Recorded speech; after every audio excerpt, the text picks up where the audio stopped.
First of all, I would like to say thank you and express my gratitude to the judge and Crown for giving me the opportunity and space to present an impact statement and for continually fighting for justice and the safety of our community.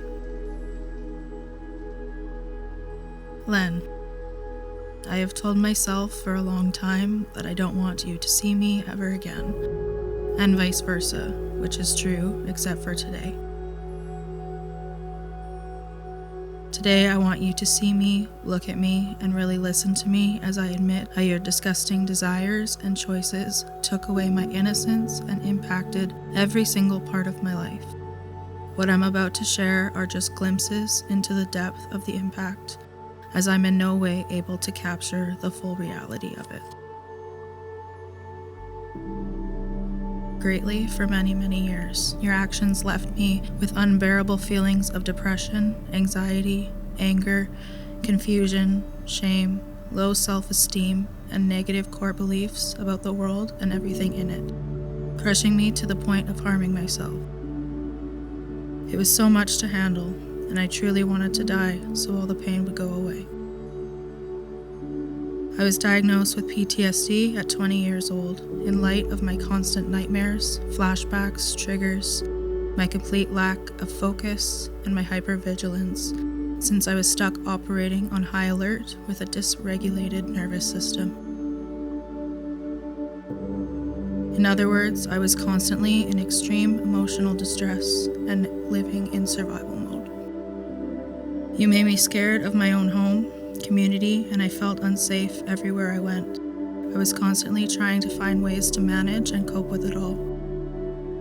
I tried intensive weekly talk therapy, EMDR therapy, and medication, which I'm still on. I also tried self-medicating with substances, which only temporarily numbed the pain, and this led into years of substance abuse. I was overeating, oversleeping, searching for and trying any way to ease the agony. Nothing worked. I had no interest in doing anything. All the hobbies, dreams, and goals that I once desired were gone. My childhood and early adulthood were spent trying to survive because I carried the weight of it all. The weight of your actions, your greed, your selfishness, your perversion, your lust, me who was only a child.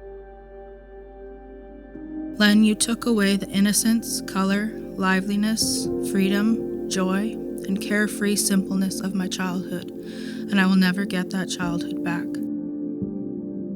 Now that I am a mom, I understand how precious that time is. It is the job of the adults in a child's life to protect them, keep them safe, and provide a stable environment for them to thrive in. I still haven't been able to understand how it is that you strayed so far from that job, having surpassed the word failed. Your role in my life blasphemes the role of a father or protector. Not only did your choices lead to emotional unsafety, but to immense physical suffering as well. I would harm myself by cutting my skin, as well as biting and picking it obsessively, and ripping out my hair, all as a way to try and distract myself from the deep-rooted pain I was experiencing. I am now left with permanent scars on my body. I was always getting sick because my immune system was shot from the stress. I was constantly in pain with muscle tension and headaches, which I tried to help by going to physio and massage therapy. I frequently felt a deep disgust and nausea. One morning I woke up and half of my face was not working and was drooping. It was terrifying, and I thought I had a stroke at 18 years old. After seeing the doctor, I learned it was stress-induced Bell's palsy. Economically, I have also suffered a huge impact. I couldn't finish school, couldn't go to work or keep a job, and was never able to attend post-secondary due to lack of focus, living in survival, severe stress, and financial burden. When I finally spoke the truth about what you did to me and you left the house, you left us financially struggling. The house I was brought home to after I was born had to be sold so we could afford to live.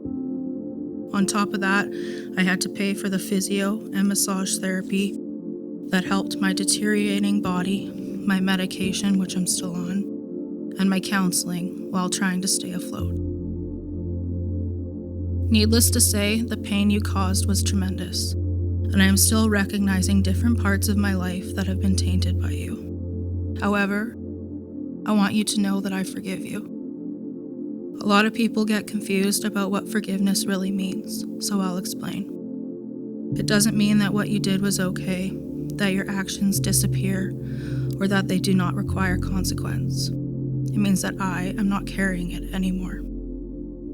The resentment, the hate, the anger, or the weight of what you did to me. It means that I am no longer letting you and your mistakes control my life. It also means that I hope for healing for you. From the moment I walk out of here, this burden is no longer mine, but it is still yours, and it is time for you to see it for what it is. And while you are in jail and carrying this burden, I truly pray that you really face your mistakes in depth. And I pray you repent and seek Jesus, because he transforms. Nobody is too far gone to be redeemed by him. He softens hearts and forgives when we repent, which means fully admitting to and facing our mistakes and then turning entirely away from them, sprinting in the entirely opposite direction.